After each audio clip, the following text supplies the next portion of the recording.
সংগ্রামী সাংবাদিক বন্ধুদেরকে, সংগ্রামী ভাই এবং বন্ধুগণ, আমিরে জামাত, বিরোধী দলীয় নেতা, 11 দলীয় ঐক্যের নেতা এই অল্প সময়ের মধ্যেই বক্তব্য রাখবেন।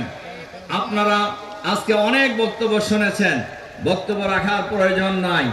শুধুমাত্র আমি যে কথাটি বলতে চাই, গণভোট, এই ভোটে বাংলাদেশে 70% মানুষ ভোট দিয়েছে।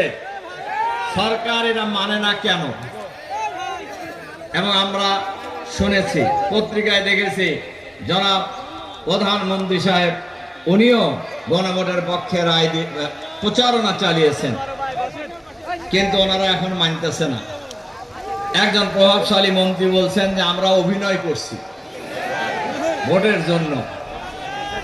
তাহলে কি আপনারা এই জাতির সাথে প্রতারণায় নিয়োজিত হয়েছেন আগের থেকে? সংগ্রামী ভাই এবং বন্ধুগণ, ওনারা প্রথম বলেছেন ওনারা গণভোট বোঝেন না, বাংলাদেশের মানুষ নাকি না বুঝে ভোট দিছে। ওনারা পাগল হতে পারে, কিন্তু বাংলাদেশের মানুষ কখনো পাগল ছিল না।